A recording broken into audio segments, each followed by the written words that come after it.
Hello, everyone. I'm Jim Garrison, and I want to welcome you to this session of Humanity Rising as we begin a 4-day program on democracy and governance.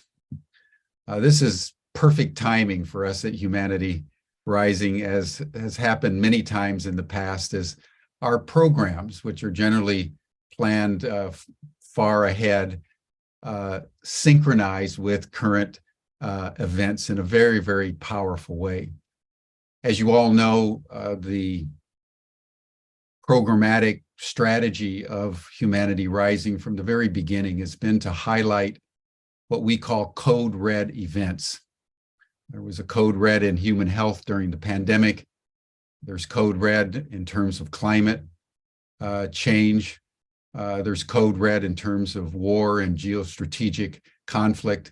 And there's also code red in terms of the assault on democracy by authoritarian forces around the world. As we begin the program today, I want to note in a very celebratory spirit what's been happening in Israel, because I think what we've been seeing on the daily news over the last several weeks in Israel is an extraordinary testimony, not only to the power of the people, but also to the power of the people to protect and support the basic architecture of democracy. Last week, we had Alon Leal on Humanity Rising. He was a former ambassador for Israel in a number of countries. He was also the Director General of the Israeli Foreign Ministry. He's been very active in the protests there against the right-wing coalition that came to power with the last election several months ago, as Benjamin Netanyahu, who was indicted previously as prime minister for bribery, larceny, and corruption, won another election. And then out of nowhere, that right-wing coalition announced that they were going to champion two very explicit policies. One was Jewish supremacy, and the other was an undermining and an evisceration of the Israeli judiciary. And that ignited nationwide protests from a variety of sectors, which I think are very important for us to note.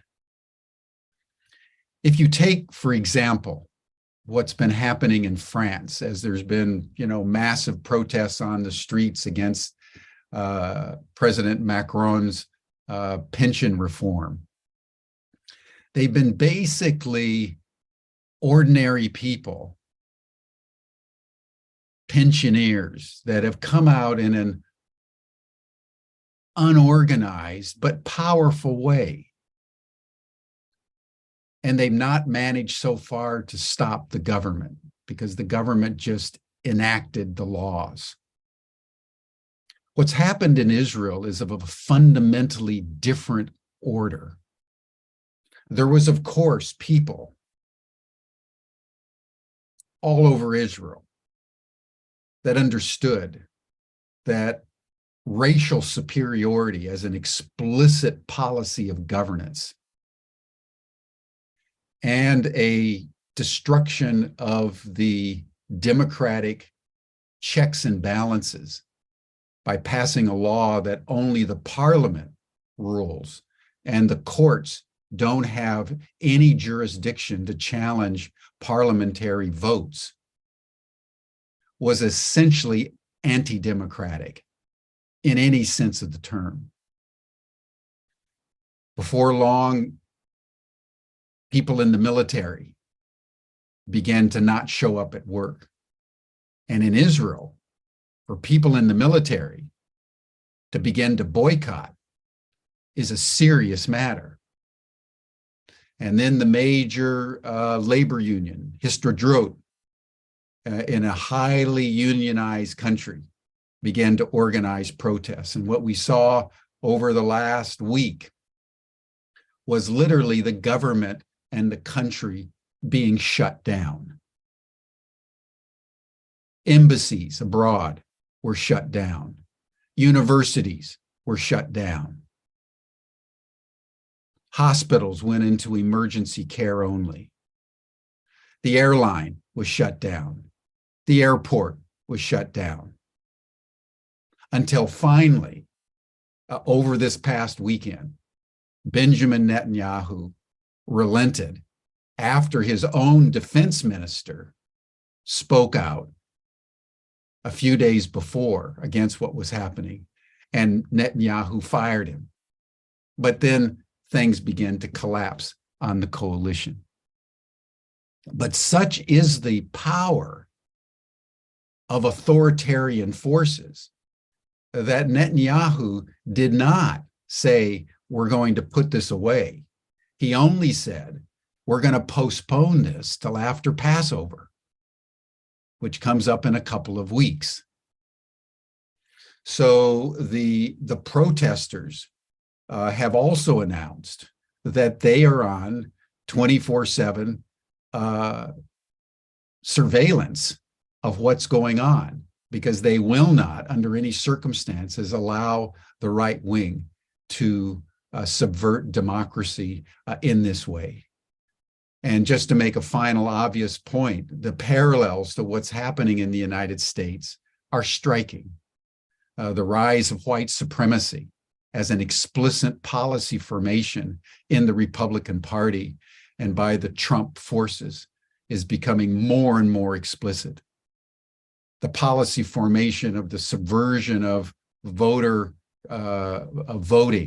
and the manipulation of the electoral process isn't as dramatically threatening as what's happening in Israel, but is still the same mentality of a combination of racial subordination and authoritarian subordination of peoples that are being deemed unfit to participate. The striking difference between Israel and the United States is that there's very little mass protest going on in the United States. And so the struggle is happening in a much more, I would say, nuanced, complicated way. When had the people in the United States risen up several years ago, like the people of Israel are doing now, we would have a completely different situation here. So this is a morality play around how fragile democracy is, how alert the public needs to be, how dramatically involved the public needs to be when the authoritarian forces make their play, and how effective it can be when that actually happens, when the people understand that this is about them and their future. It's an extraordinary thing what Israel is doing to preserve its democracy there and to provide a model for all of us everywhere around the world who are in similar situations of duress with the very institutions that have undergirded our democracy, in some cases for centuries. So we want to celebrate Israel today. We want to celebrate democracy as we embark on our 4-day program on democracy and governance. And in this spirit, I want to invite you all to just pause, as we always do, as we begin our Humanity Rising sessions, just simply to breathe together. Coherence is what is absolutely required to stem the tide of chaos. You've seen that in Israel. It's an extraordinary thing, the coherence of the Israeli people right now, arrayed against authoritarian tendencies. They will prevail because the people are awake. So as we breathe today, We're going to take 10 breaths together. In a moment, for those of you who are new, you'll hear the sound of a bell. Just breathe in for about 5.5 seconds. You'll hear another bell, and just breathe out for 5.5 seconds. It's conscious coherence breathing. And as we breathe together, let us just celebrate democracy, and let's celebrate what one small country in the Middle East is doing to preserve it. Thank you, everyone. Let us breathe together.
Thank you, everyone. It's now my pleasure to introduce two of my good friends and colleagues who've been so instrumental in evolving Humanity Rising toward Humanity Rising Network, which is the very exciting future that awaits all of us as we build our capacity to inspire humanity around the world through a broadcast network. George Cappannelli, the founder and CEO of Age Nation, and Tom Eddington, the founder and CEO of Endangered Species, two very good friends who are absolutely passionate about Humanity Rising Network, and also passionate about the proposition that of all the code red issues, democracy is arguably the most fundamental, because if we don't preserve democracy, we won't have the capacity to deal with any of these other issues at the level and with the potency they require. So George, Tom, thank you so much once again for developing yet another program for Humanity Rising, and I turn the program over to you. Thanks, Jim. Good morning, everyone. A few words about democracy from an amplifying and continuing level to what Tom and I will talk about later and what Jim has opened with today. Thomas Jefferson said that once the people become inattentive to public affairs, you and I, Congress and assemblies, judges and governors, and now, of course, ex-presidents and prime ministers shall all become wolves. I really, like Jim, want us up on our chairs today, applauding the courage of the Israelis who are defending their country against blatant autocracy. But I want to point out a couple of things. We're asleep by comparison. 2 impeachment trials. The denial of the results of the 2020 election and the 22 election in some ways. An assault on the Capitol of the United States, an armed assault. The continuation of blatant, disruptive, ugly lies about democracy by the far right. Members of the House and the Senate on the Republican side who deny it all, and current members of the House who are committing atrocities against democracy without any response from we the people. So I want to ask you a question. What the hell are we doing? What are we doing, citizens of this great land, to truly defend democracy? We have enormous power, individual power. What Jim said about the people rising up and in Israel being complemented by other factors of society. Without the people speaking out, what we have is what we have seen in America, the continuation of atrocity. It all starts and ends with we the people. And when we do not speak up, when we do not exercise our rights, what happens is what we're seeing today, the continued erosion. And make no mistake, 2024 will be the last election in this democracy if we do not act between now and then, not just wait for our voting booth and our little ballot in 2024, but we need to start today exercising our rights to protest, how we spend our money and what we spend it on, who we celebrate and honor and support and who we don't. These are precious rights. And I know I'm taking time from a program that is going to explore some remarkable things, but please, we're not doing this series to hear ourselves talk. We're doing our series to invite all of us to recognize that we do have the right. Democracy is a state. It is an act, and each generation must do its part to help build what we call the beloved community, a nation and a world society at peace with itself. That's John Lewis. He and Jefferson were bosom buddies on all of this. So we're going to move into the week. Great programs, all 4 days remaining. And I invite you to please come. Please invite people in your circle to come. Let's talk truth from our hearts. And today we have a wonderful program. Tom's going to introduce two remarkable guests who are going to look at democracy from a systems point of view and give us some insights on how equity and justice can play a part every day in our lives. Thanks for taking some time to listen. Tom? Thanks, Jim. Thanks, George. It's great to be doing this program today with our guests, April and Anne. I'll just share a couple of comments. So, when I watch what's happened over the last couple of decades, people have here in the U.S. have narrowly defined democracy as the right to vote, and so we've got gerrymandering that's been taking place. People are concerned about their right to vote and thinking that's all democracy is.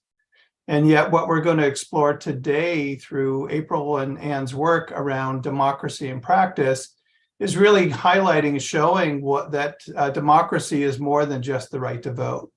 And yeah, while we're needing to deal with the gerrymandering, we're needing to deal with some of the systemic issues around whether it's making a difference between cocaine and crack and putting people in prison for crack, but not cocaine, and treating it as a felony to ensure that particularly people of color can't vote, but the broader definitions of democracy. And what does democracy really mean in practice? So we're going to explore areas of redlining and zoning and all kinds of things that have eroded democracy in our daily lives. So with that, I'd like to welcome our panelists, starting with April de Simone. April's a transdisciplinary design practitioner with over 20 years of experience addressing society's most pressing and interconnected challenges. She has worked on numerous projects demonstrating the equitable, humane, and just capabilities and capacities of architecture and design mediums, including a supervised visitation site at the Bronx Borough Courthouse and the social enterprise venture Urban Starzz. She's used her design training and design work to shine a spotlight on democracy and how some of the practices that we have put in place in our country over the last 100 years. This isn't a recent phenomena of denying people their democratic rights. It's been something that has been built into our system over the last century or more. Ann Robertson, also joining us today, has over 25 years where she's concentrated her energy on the effect that toxic chemicals have had on human health, especially the health of our children. Chronic illness and emotional distress among our nation's youth have increased at an alarming rate during the past 20 years to such exposure. And so Ann has brought her work over the last 25 years to shine a spotlight on the environmental issues, but it goes beyond just environmental issues and the impact it's having on our children's health. It's really about the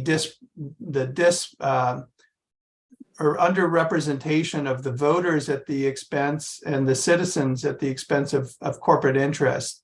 And the irony is that Ann comes from a long history of people of power here in the US. Her great-great-grandfather was the CEO of R.J. Reynolds Tobacco, and she's a great-granddaughter of Richard Reynolds, the founder of Reynolds Metals. So it's going to be a wonderful conversation today with Ann and April and the two perspectives that they bring to this conversation of how do we put democracy in practice. So April, let's start with you. I know you've got some materials you'd like to share to create context for our dialogue. Good morning, everyone. Really appreciate this opportunity. Hats off to the entire Humanity Rising team. I'm Tom, and for connecting me to this platform. We are, as we said very early on, at a pivotal moment where, to highlight Jim's words, we're architecting the democracy and what it means in its purest forms. And as we know, our democracy is rooted in our shared humanity. So excited to be a part of this conversation and dialogue. Anne, do you want to just say some quick words and come in, or? Yeah, no, why don't you go on and then I'll. Oh, sure. Yeah. You know, it's really great, Tom. You know, the story behind, you know, how people can come from such distinct legacies really can center around this pivotal piece of finding a collective spirit. And how do we advance democracy? Democracy it's not a rhetorical nod or gesture or a monumental gaze. It really is how we practice each and every day the ideologies and values of democracy that include concepts or principles of equity, justice, liberty, and how does it show up block by block in our community? We have April, it's George. If you could take your slides down and so that the audience can see you, that's terrific. Oh, great. I wasn't sure what we wanted to do here, but no, this is democracy. Again, it's an action and it's a verb. And we're cobbling together different people from all different backgrounds, all different spaces throughout the country and beyond to really begin activating a network of how we practice it. How does it show up on our block? When we get up every day and we walk out the door, how are concepts of life, liberty, and the pursuit of happiness showing up? I do want to now go back and share, George, some of these slides, if that's okay. Absolutely. Just Yes. to walk people through. Just again, that this is an ecosystem. And what we're creating is the ability to put into, again, action, not thinking about things, not exploring things, because we are at a pivotal moment. And whichever way we call and whatever dividing of the aisle we speak to, the fact remains that since the first votes arrived certainly on this continent until today, we have seen sort of systemic and structural inequities that are really becoming the true threats to democracy. And they've been inoculated in a psychology of inequity. So what we're doing is building an ecosystem that is a campaign to go across the country that looks at not only how we practice democracy, but how do we work on blocks. Bloque is the Spanish word for blocks. And how are we going block by block, activating a campaign to show how people are living, what people are experiencing. I grew up in the Bronx. This was the environment that I was born and raised in, and really impressed upon me at a very early age that how do we have a tale of two democracies? I looked at, how this was the infrastructure that we begin to absorb the biggest epidemics this country has ever seen, from the heroin epidemic that was heavily criminalized in my community, that led to the HIV/AIDS epidemic, which my father succumbed to the crack epidemic, to unprecedented violence. The infrastructure that was in place really told how we were going to respond to these tremendous travesties that decimated communities. And this was on the heels of, again, redlining, urban renewal, and slum clearance.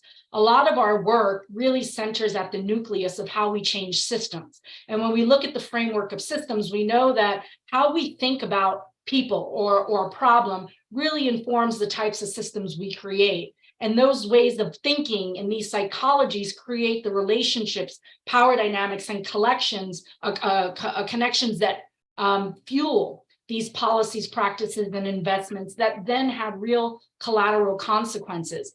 And people will say, well, we vote. Well, voting isn't enough to activate democracy, because what good is it to put people in positions of authority that still have a psychology of inequity that reinforce a hierarchy of human value within the built environment? And this is not acceptable in any form of way of how we look at our world. We center this work around 3 pillars: pedagogy, process, and practice, that if we learn differently, both within academic settings and outside of academic settings, how do we yield a different way to think about our most pressing and systemic societal challenges?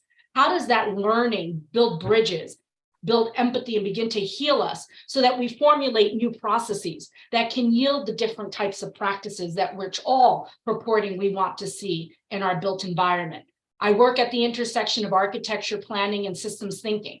As part of pedagogy, we're traveling across this country with the Democracy Is campaign to look with an exhibition that really is personifying democracy. As you're walking through this exhibition, it's really interrogating how you define democracy and how democracy impacts or has a disparate impact on the things like the social determinant of health. We work with youth and others in a community before this activation in a fellowship form. We then have an analog version that gets displayed. It's currently in New Haven, Connecticut, and will be in Norwalk, Connecticut, beginning April 24th, and traveling to different places throughout the country. What we do is we hold these digital spaces so that people spill out from these galleries to understand and interrogate how democracy is showing up in the ways that people live. And then we create a pop-up public studio that really begins to look at infrastructure projects, policies, practices, and investments happening within these particular communities that we hope then leads into public engagement, public outcry. And that protest isn't just a matter of marching. It really is about creating this ecology that has us envisioning in a people's studio how our blocks, and beginning with our blocks, how we begin to manifest democracy. We're working, ironically, in Trenton, New Jersey as our first pilot project, where it is this pivotal moment of democracy, where we have the infrastructure in place that sits in contrast to this vision that people crossed the Delaware and sort of turned the tide of what would become this great experiment of democracy. In Trenton, we're working on what does it mean to master plan democracy through a lens, again, of life, liberty, and the pursuit of happiness. Currently, the places like Trenton and many others throughout this country are suffering from histories of disinvestment. And this disinvestment is typically responded to, like in my community in the Bronx, with gentrification. That investment comes in to do another genocide of erasure of culture and people. And what we're hoping to do is show that we don't have to do this with our collective team. When you look at infrastructure democracy, these are pipes that actually were in a home in Trenton, New Jersey. And for 20 years, the homeowner lived in raw sewage because no investment could come in to fix what we're seeing in front of you. When we say what is a threat to democracy, this to me is supremacy in another form, when we can manipulate our financial instruments to reinforce a paradigm of hierarchy, of who has access not to come home and to live in sewage and who doesn't. This is, again, the work of democracy is. And we're looking at an ecology, again, through the lens of the social determinants of health.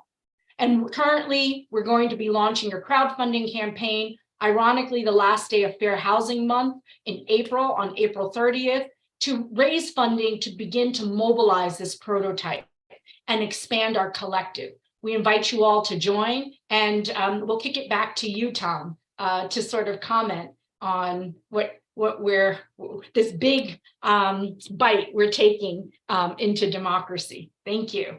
Yeah, thank you, April. I appreciate the the work you're doing in making democracy tangible and real, and bringing it to the forefront. That it's not just about voting. It's not just about some aspects, but it's affecting people's lives. There are decisions that are being made that affect systemic racism, that affect the way communities are designed, the way that people live. And Anne, I'd like to invite you into the conversation and talk about the work you've been doing and the work that you and April are doing together. Sure, yeah, very appreciative of this opportunity and that Humanity Rising is bringing to really bring out some of these crucial issues. So thank you, Tom. Thank you, Jim. Thank you, George. This is an incredible, opportunity to really, address a multitude of issues. And I think, as you said, George, that one of the key and probably most important among all the many issues right now is our upholding our democratic values and really creating an opportunity for like what we have seen in Israel in this country. So I'd love to share with you a little bit about my background and how April and I met. And when I initially heard about the practice of democracy, it was last year.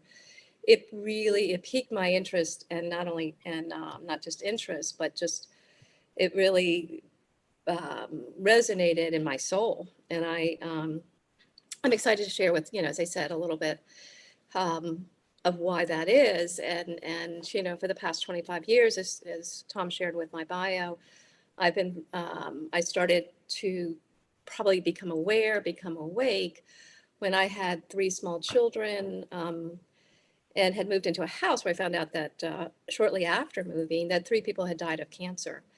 I have cancer on both sides of my family, one on particularly on my father's side, and was terrified for my children's health, not being, this is over 25 years ago, not being an environmentalist per se, but just a mother's instinct kicked up in me. And I think that was when this awakening happened. And lots of things from that time has come to be. And really when April and I connected earlier this year, I was just astounded with what she's bringing forth in this particular time in our nation's history and the world's history.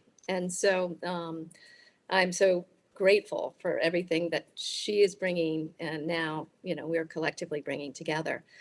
And just to start, I'll start out with a quote and why it was so resonated with me so much. And I'll share this quote was from my uncle, who sadly died.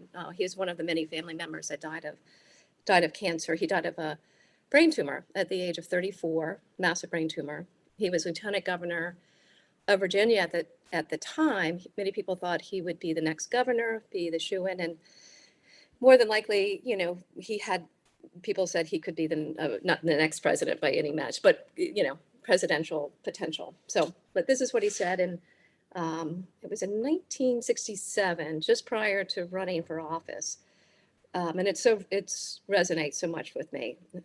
He said, "Why is it important that you or I or anyone take an interest in the complex, interrelated, and sometimes discouraging events which move about us? Why not let it slide and let someone else worry about it? Why not snatch your happiness as quietly as you can and live and die uncommitted? This is the easy way, and it is a safe way for an individual, but it is a deadly way for a society. History is strewn with a tragedy that engulfed advanced civilizations who lost interest. Democracy is a fragile instrument. It is not flags, nor ceremony, nor reverence and awe. It is the intelligent pursuit of freedom and human dignity on the part of a people determined to honor a rule of law expressed by the majority. Democracy is not a sometimes thing." So he gave these incredible, he died in 1971, as I mentioned, at the age of 34. Virginia was in a very unique time, I would say. Unbeknownst to me, I've learned some interesting history, really just in the last couple months. Shortly before I met April, there was an article that came out about him. It was actually on Martin Luther King Day by a young intern who was so inspired by what he was bringing forth in Virginia at that time. And there was, at that time, just to set the stage, Virginia this was shortly after Brown versus the Board of Ed was passed. There was, the civil rights legislation was coming down the pikes. My uncle was very inspired by the civil rights leaders, by Brown v. Board. He was pro-busing, very controversial at that time. And he brought in, he brought in inclusion into the State House. At that time, Virginia had not yet had a African-American into the State House. He brought the first African-American. He also mentored Douglas Wilder, who became the first African-American governor. But unbeknownst to me, there was, until I read this article that was written about him, there's a massive campaign that happened that Virginia became the epicenter for, which was called Massive Resistance.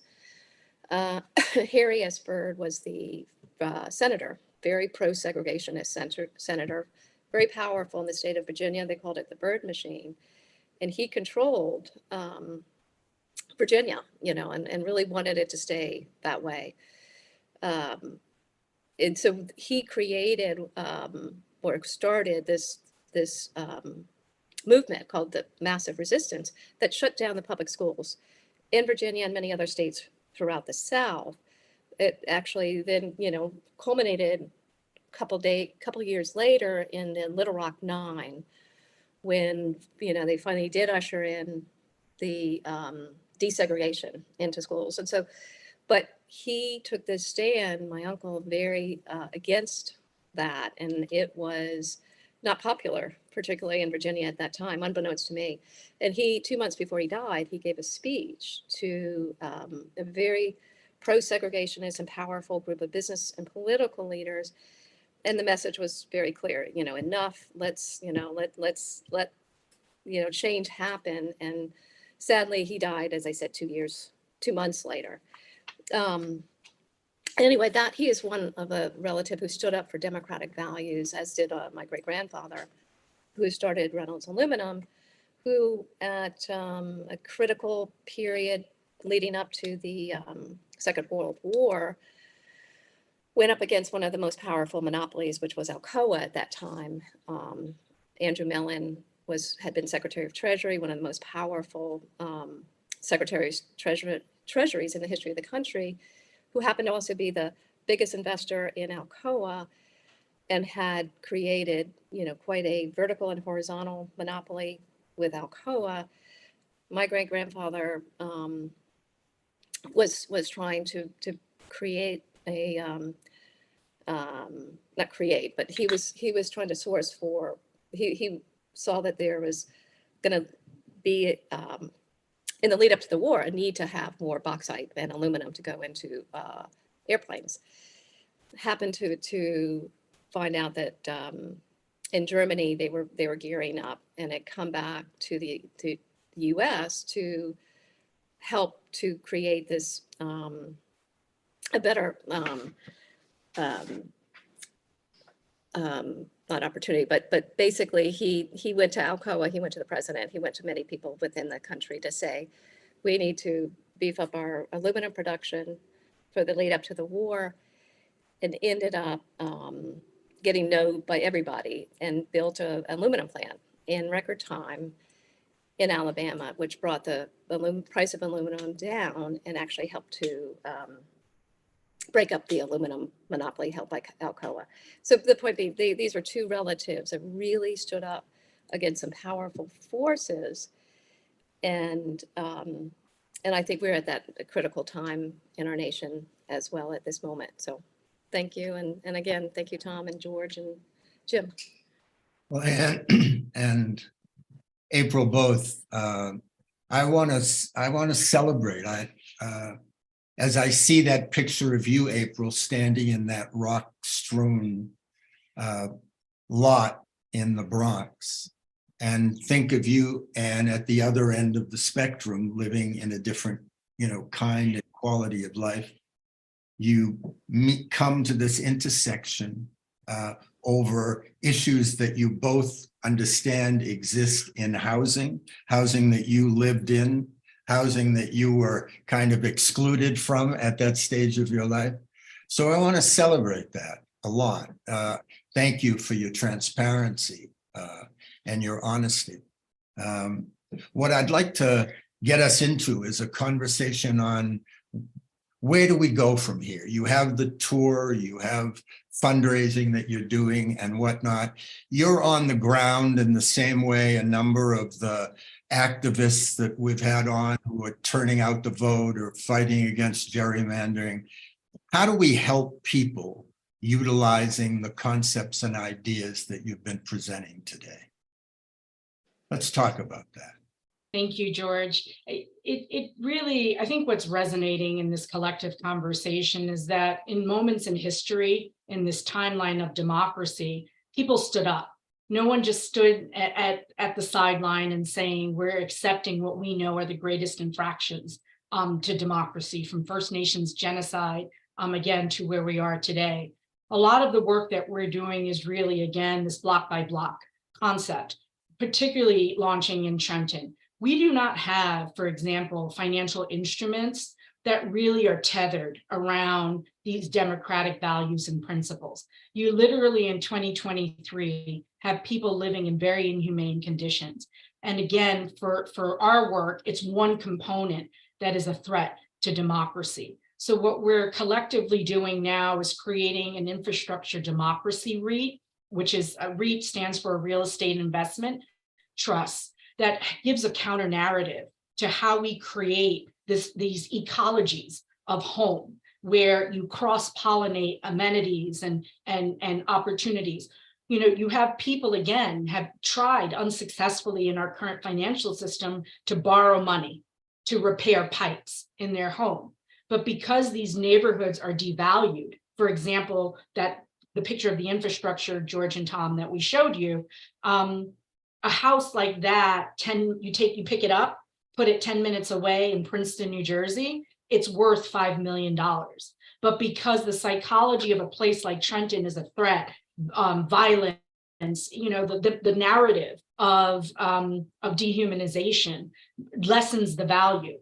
What we want to do is do a unicorn restoration using this REIT and a community equity fund that transforms property and this concept of ownership into community wealth building. So by restoring the infrastructure piece by piece, we're able to challenge things like the discriminatory appraisal processes that we're seeing throughout the country that were recently in the news, and then capturing the equity in those appraisals versus it being extractive or exploitative to put back into this REIT fund and create a vessel for impact investors to want to come in of all kinds to say this is how we accentuate democratic values. So we're at this point to create the framework, the models and the tools so that we can begin doing this work on the ground. And that coincides with pedagogy. You know, those pictures I was showing, if you take it from just my grandmother's generation, they were living literally in raw sewage in their community, walking on planks to get around. And here I am with 2 master's degrees and a bachelor's degree, and options for me in places like Trenton still have that raw sewage component. And for me, that is, again, a massive indictment to our democracy. Why does that still exist on demographics? So we need to transform that, and we need to create the pedagogy that talks about it. I can't tell you how much I'm surprised when I sit at the table with people who are equally educated through these masters and other degrees, and have no correlation to connect to things like redlining and the current condition of disinvestment in communities. And we'll throw money at art programs. And not that I'm against art programs, but you know, how do we make the memorial of democracy, raising the standard of living in communities throughout America? So we want to create these vessels, these pipelines that really allow people to plug in, to identify their place of value within practicing democracy. I ask people, do you know who Homer Hoyt is? Tell me about Homer Hoyt. And no one knows people like Homer Hoyt, but who were very influential in creating the spatial footprint of America. Homer Hoyt as a student, a PhD student at the University of Chicago, you know, highlighting again Jim's earlier comments around this entrenchment of scientific racism through the practice of eugenics. It proliferated in all academic institutions. And Homer Hoyt, as a student, writes one of the first appraisal value systems of land in America called 100 Years of Land Value. And in it, he lists 10 ethnicities that are detrimental to land value. And it wasn't exclusively just Black and brown people or that terminology or the social construct of color. It was European Jewish communities, it was Italians, it was Irish that had not yet assimilated into this concept of quote unquote whiteness and supremacy. And in it, he basically begins to footprint on what's happening and how do you have to protect, by all means, land value. He creates the sector theory of planning. And then he goes on to become, with this ideology, the chief economist under the New Deal of the Federal Housing Administration. So if you think that he left that type of ideology at the door, you're sorely mistaken. And people like him who were put in positions of authority to steward the ideologies and principles of our democracy made decisions that all of us joining this call and session today are dealing now with the collateral generational consequences of that thinking. So creating vessels of how we learn, how we apply architecture and other and transdisciplinary approaches to radically transforming on the ground what's happening, not only in the voting booths, not just in the halls of Congress, but how do we find agency within ourselves, again, to rise up for these democratic values and principles.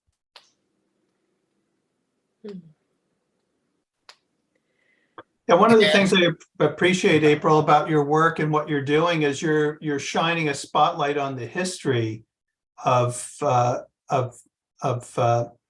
anti-democratic practices that have been in our country since inception, and it's the practices that are there are so deeply rooted, so deeply embedded, that the vast majority of Americans are completely unconscious of what's going on and how it's affecting their lives.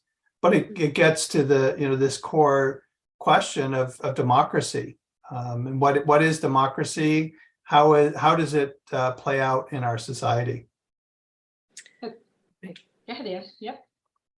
Yeah, no, and one couple of the books that I have read of late, prior to meeting April, one was called Goliath, the 100-Year Battle Between Monopoly Power and Democracy. In the very beginning of the book, there's a great quote by Louis Brandeis. He said, you can have democracy, you can have monopoly power, or you can have democracy, but you can't have both.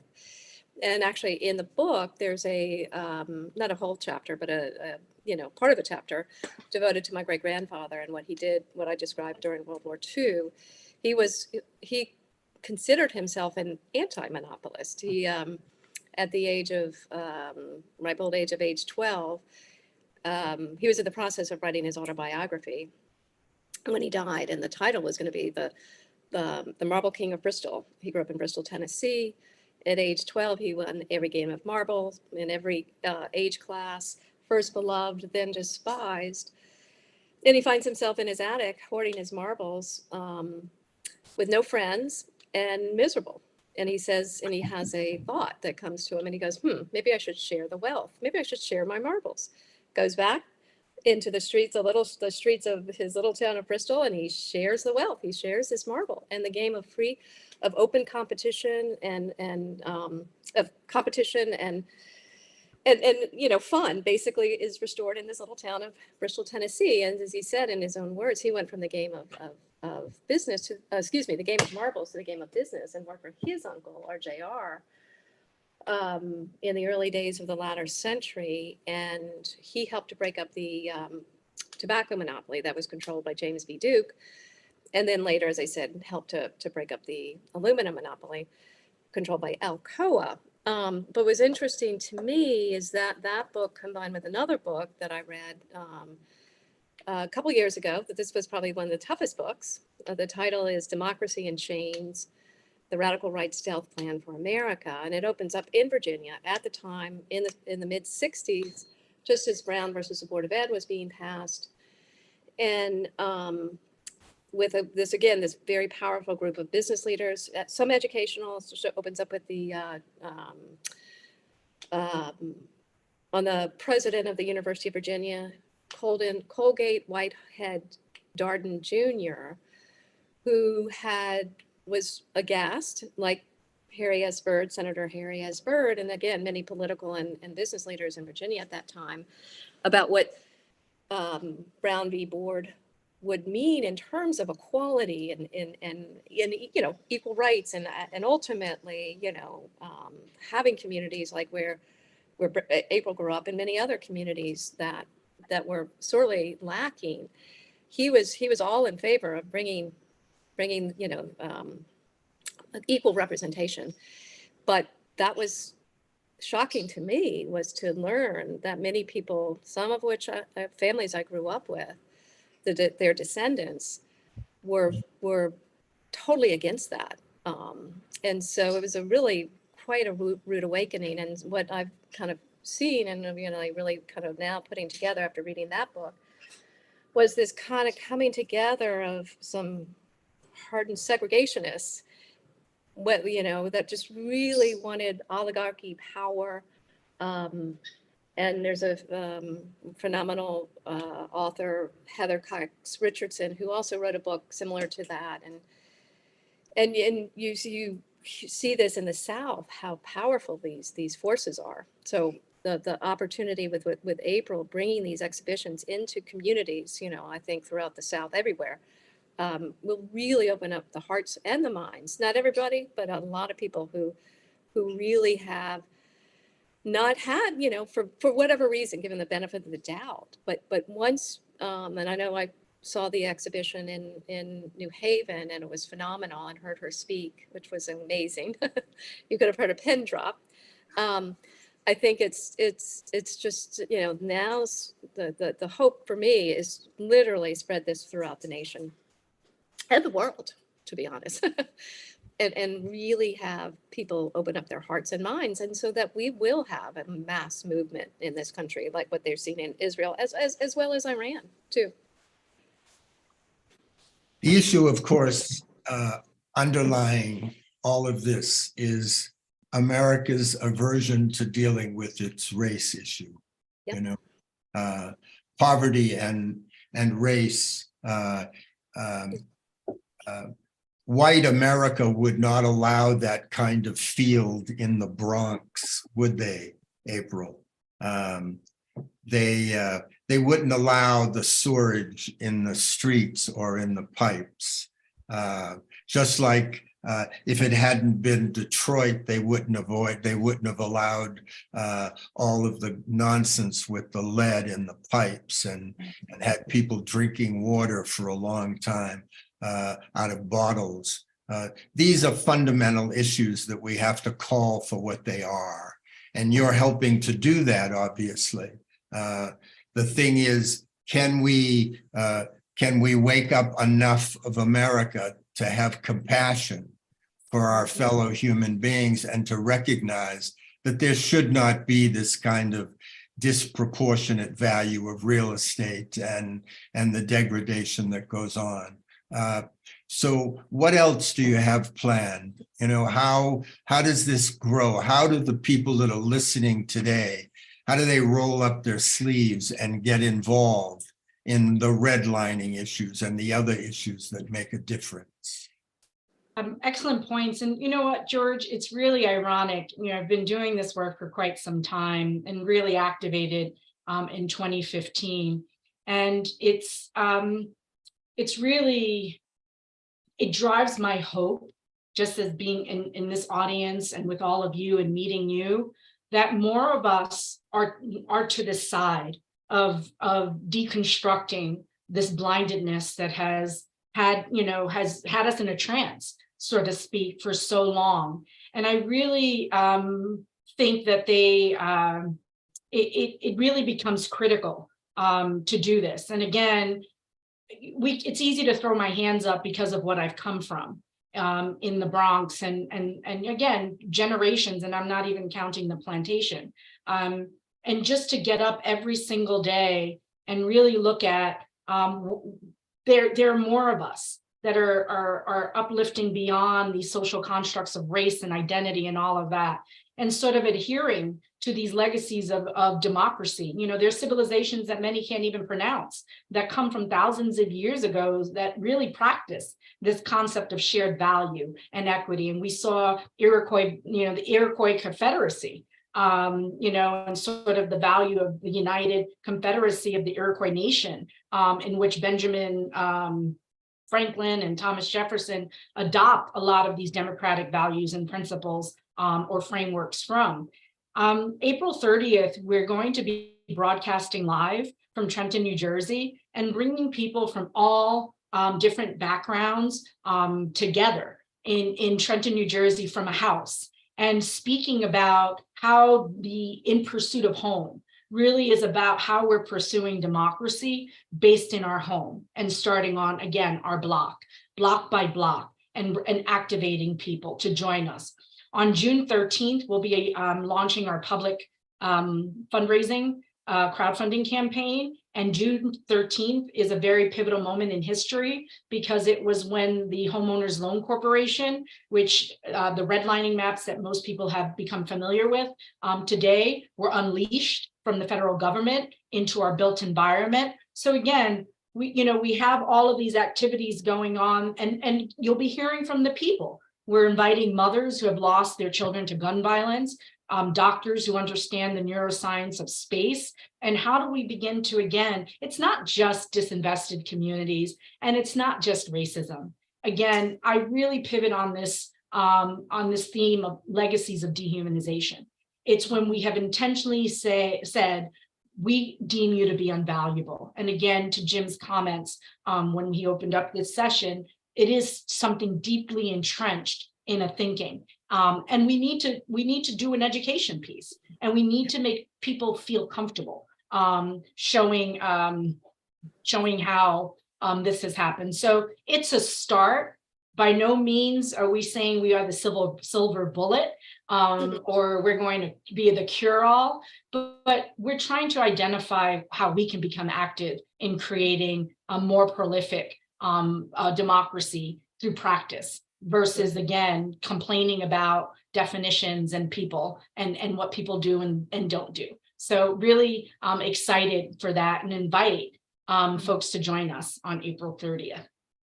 And also April 11th, we have, and 12th as well, because there'll be the soft launch on the Humanity Rising. And we're working on bringing Lucy Baines Johnson, who is the daughter of President Johnson, who signed the Fair Housing Act. So hopefully she will be joining us. April and Ann, one of the things I'm particularly moved by is the both of you, the stories that you shared. April, certainly for you, the images of a whole community decimated in the Bronx and how it's affected you in what you're doing with your life. And Ann, the story you just shared about your grandfather and the marbles in the attic. And I'm just wondering how those personal stories have affected you in doing what you're doing, but also how do we help others around the country understand those personal stories and the personal journeys and move people to action, move people from just sitting there complaining, but actually wanting to affect change? April, do you want to start, or? You can take it in and I'll ad lib to that. And I'm happy. I feel. Well, and April and I are also, we are both on, how we met was we're on the board of an organization called the American Sustainable Business Network. And one of the areas and one of the things that we'll be, looking to do on a community by community, neighborhood by neighborhood, block by block, is how policies can help to drive these better, investments, some regulations, but a sort of a variety of different policies across the board.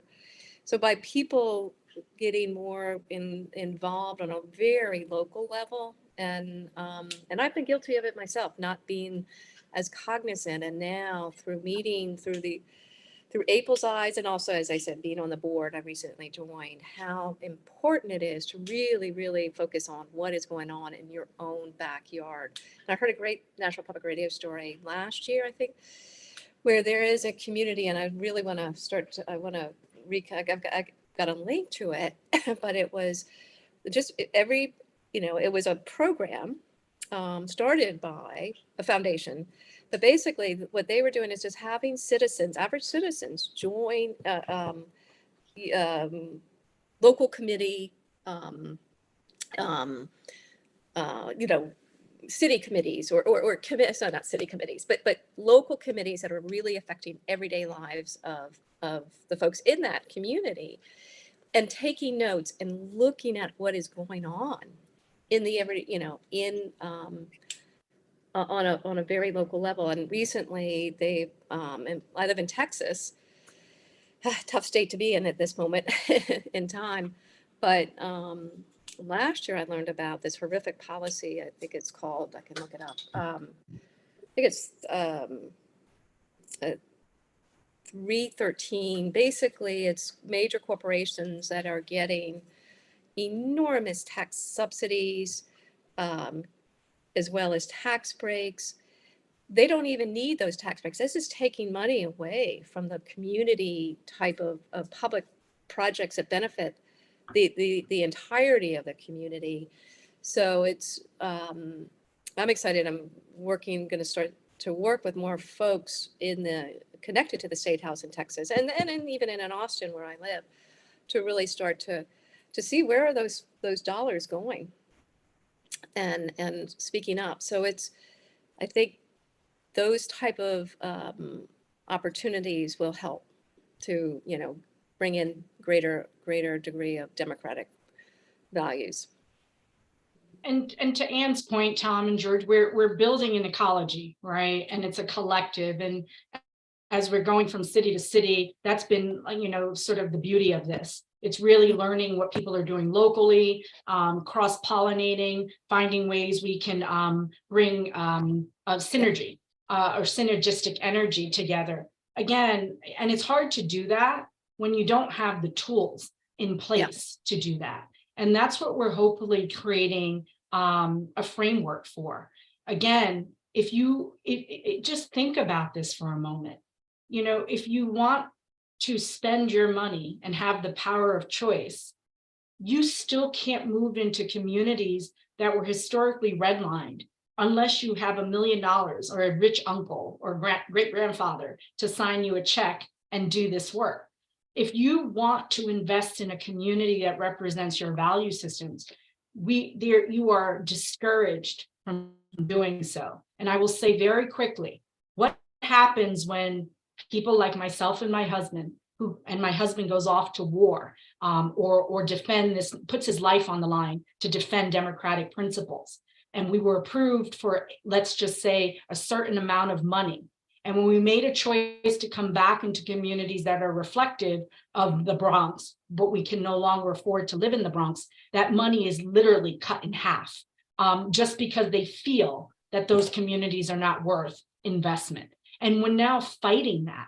We're trying to say you can't, and we're not fighting it, taking that on only. It's saying, no, you cannot do this with public money, but also how do we create other financial instruments that allow for inclusive investment that really disrupt these boundaries, these false boundaries and geographical footprint that have segregated us not only physically from each other, but mentally from each other. And we need to atone for that. And we need to heal that and really create the vibrant communities that see so many different opportunities of people within them. So this is, again, this is the journey. This campaign just launched, and we hope to keep bringing this and building this as we travel, and again, raise the funding necessary to prototype these models.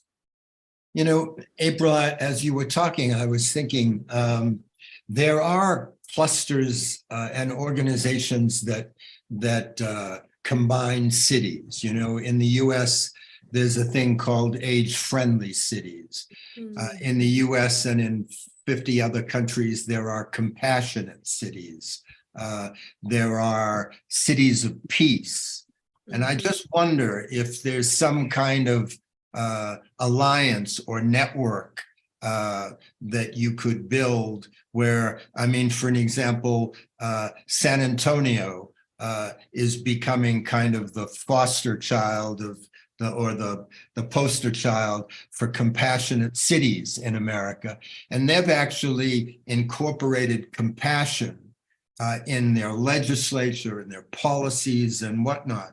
It seems like there's a springboard there. I don't know what it might be, but I think of between international cities of peace, age-friendly cities, and compassionate cities, those are almost 2,000 cities in 70 countries in the world.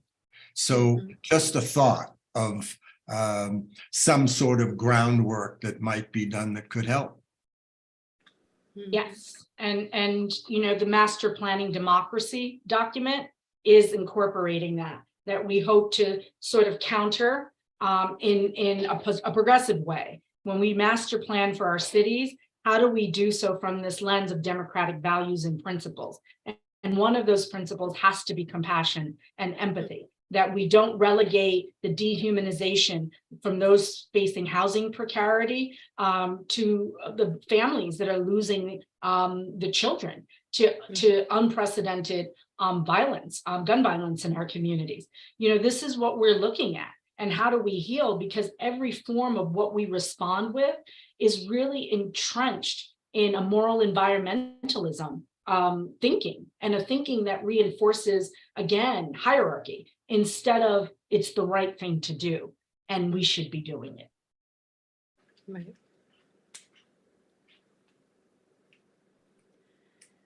Before we invite Jim back into the conversation, and April, other things you'd like to touch on as part of this conversation, really, you know, getting at the heart of how do we practice democracy in our communities and in our daily lives?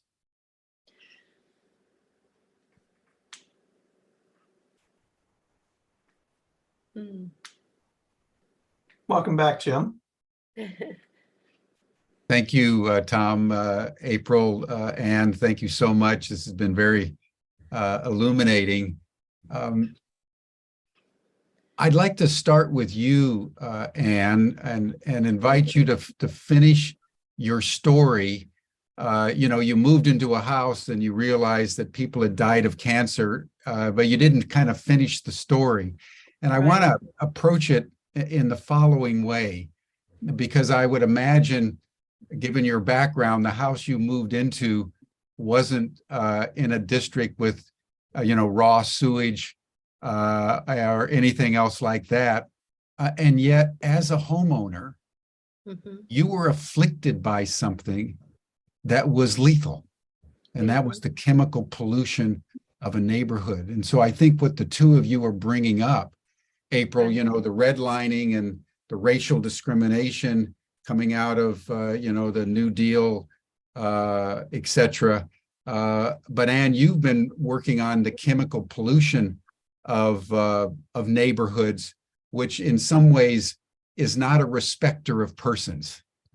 And therefore, and but in a remarkably similar way, it's also invisible. Right. Just like the redlining is invisible. And people just move into a home they think they can afford. They have no idea, unless they really look into it, that they're part of a racial structuring. Similarly, with the chemical pollutants in our environment, they're invisible. People just buy a home like you did, and all of a sudden you realize you've got something that you have to deal with. So I would just appreciate you filling out that aspect of our discussion, because I think it's really interesting, because both of you are bringing up two fundamental issues that affect people everywhere. Well, sure. Yeah. No. And, it was, I said, this was this awakening that happened over 27 years ago. So it was 1996. But, and again, had no awareness of environmental issues, had no, I would say I was clueless on all this, and lived a pretty, fairly sheltered life, I would say, in many ways. And because I grew up in a community very, with many, not just, being a descendant of the Reynolds family, but there were many other families, sort of not dynasty, but families of similar nature. So it was a really, well, I didn't start out initially because I just have a sense. I had a deep sense. I thought something wasn't right, and then, but again, I had no background in this. And it really was, and I just said I was kind of like a mini Aaron Brockovich. I said, there's something not right. I'm going to do my own sort of investigating. And again, this is 1996. There was no internet. There was nothing you could Google. But I started to ask questions in the town, and it was about that time that GMOs were coming into being, and one of the worst chemicals, glyphosate, was just beginning to. I think it was in 1996 that it actually kind of became, was proliferated throughout the globe. And so I do recall hearing and going to some lectures about glyphosate, but I felt I wasn't spraying pesticides at that point. I didn't feel like it was something that was really in my own home. But as I asked more questions, and it really, I wasn't really getting anywhere. And it was a couple of years later that we were on vacation in Vermont, and I met a total stranger who changed my life. My now ex-husband kept kind of getting sick of me talking about this, because that night that he came home after I found out that 3 people had died of cancer, and all these alarm bells went off. He came home that night and I said, hi, honey. And he goes, hi. He goes, we're moving. He goes, why are we moving? I said, because there's something in this house, and I think it might just be really harmful for our kids. He's like, well, what's the evidence? I said, I don't have it. It's just mother's instinct. And so needless to say, I lost that battle. But 2 years later, met this total stranger. She was the executive director of what later became Healthy Child, Healthy World, an organization, nonprofit started by parents who lost their only child to a non-genetic form of cancer at age 5, later linked to pesticide exposure. Nothing they could prove, and they did not say it was a definitive, but what they discovered in that, or found out in that discovery process, was how many chemicals had entered the marketplace with little to no thought about the effect on all of us, but particularly on unborn, newborn, and young children. And that was a time when ADD and ADHD and autism was just beginning. There were just so many of these chronic illnesses, and I kept saying, this wasn't the case when I was growing up. What's behind this? And so for years, you know, I felt that I was Alice going down the rabbit hole, and I discovered there were roots in my own family that were cause of it. There were people that I thought I respected and still have issues with, one of which was a very dear friend of the family who's, I found out years later that their family dynasty came from couple of the worst chemicals on the marketplace. So it was a very tough time, you know, the more digging I did, the more I realized there were some really things I was shocked by. But it comes back to this really the opportunity. I feel like all the roads were leading down to this area of democracy and this awareness of both you know, the monopoly forces combined with some of the segregationist forces that have prevented, you know, regulation and promoted deregulation. So we don't have toxic, you know, we don't have I'm also in the midst of writing an op-ed about the Ohio derailment, which just was a train, obviously a physical train wreck, but it was a train wreck, a literal train wreck in the making because of deregulation, because of buying back shares, because of the policies that have allowed that to happen. So. Well, it must have been just a note with empathy, you know, here you're a mother, you find out that this house has chemicals. You also begin to find out that you're the scion of a family that has produced massive amounts of chemicals in the environment. And you have to navigate that through into some kind of inner coherence. So I just want to acknowledge, you know, your mastery in doing that, because you've come out, you know, the other side as someone who's a committed democratic environmental activist. So, you know, bless your heart. Thank you so much. Well, when I write my book, I'm going to upset a few apple carts, put it that way, but. Yeah. Well, learning from the Israelis, that's what it takes. In the end, is the willingness to upset a few apple carts. So well done. And so thank you. And April, I want to ask you a question now based on a book that I just finished by Robin DiAngelo called Nice Racism.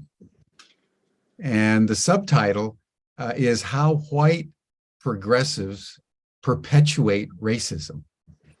And one of the examples that she uses in the book is exactly the area in which you're putting so much time and effort. And she points out that, you know, many white progressives live in nice communities.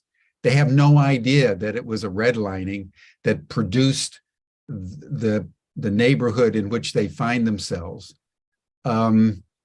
They encounter people of color, particularly Black people, who are forced by the housing and other laws to live in the, you know, the much inferior communities. And because of the unawareness of the white progressives, they end up perpetuating the very racial structures that they profess to be actively opposed to. And so I'd just love to have you speak to that point, because I think that's really, really, it's like Anne and her life, that strikes to the bone of most of us. I'd just love to have you speak to that point. Thanks, Jim. I think that, again, what we're hoping with this, this traveling exhibition, these seminars, these workshops, these types of conversations that we're having here with Humanity Rising, it's really opening up the spigot of correlation and showing sort of how these practices, policies, and investments, again, through the different lenses, right? We kind of default to the easy scapegoats of the most overt positions of again, dehumanization, but that they exist everywhere. And we do sell this component of not, it's not about just race. It's something that really is much bigger. And race was just one component of these social constructs of race that really have created these divisions. And again, with this education, how do we come together to blur these lines? Yes, because most people don't understand that the American middle class was essentially created by the New Deal policies of FDR, which were one of the greatest social safety nets in this country. And I think that, when we look at why we created the New Deal, most people are too far removed to understand that this country was hemorrhaging. It was suffering from the 1929 market crash. So it was by design that we create these alternative policies, practices, and investments that really begin to cure the hemorrhaging. Prior to the New Deal, in order to buy a home and sort of take that value in, you had to put 30 to 50% down on these homes. And when you think about that, a lot of people could not afford to do that. And you typically had 5 to 7 years to pay it off. People couldn't pay it off in 5 to 7 years, so they just refinanced. But because we were in an economic crisis, we had to stop the foreclosures that were happening. And the federal government then creates what we're more familiar with, which were two agencies, the Homeowners Loan Corporation and the Federal Housing Administration. The advent of redlining maps did not start under the New Deal. I will make the argument they started when the first boats landed on this continent, and how we redlined First Nations people, and we started to cut and gerrymander sort of who we felt had a voice in this vision of a collective humanity. And when we explain that today, it's great that you have these little placards outside your lawn around, we support Black Lives Matter. And again, not about race, or we support humanity. Well, we got to roll up our sleeves and say, well, how do we work together to leverage our resources that really begin to create equilibrium or a grounding for democracy? And we don't have those tools fully right now, and they're not being accessible. So it's even, it's a whole framework of re-education. And when people understand that, I have to say, again, back to the earlier point, people want to come together. And you will hear people say, I had no idea. I really did not understand how this has happened, and where can I fit in? Because it's one thing to talk about it, and then it's another thing to be about it. Democracy is action.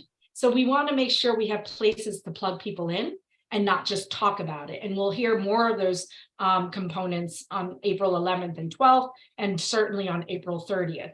But this is the momentum of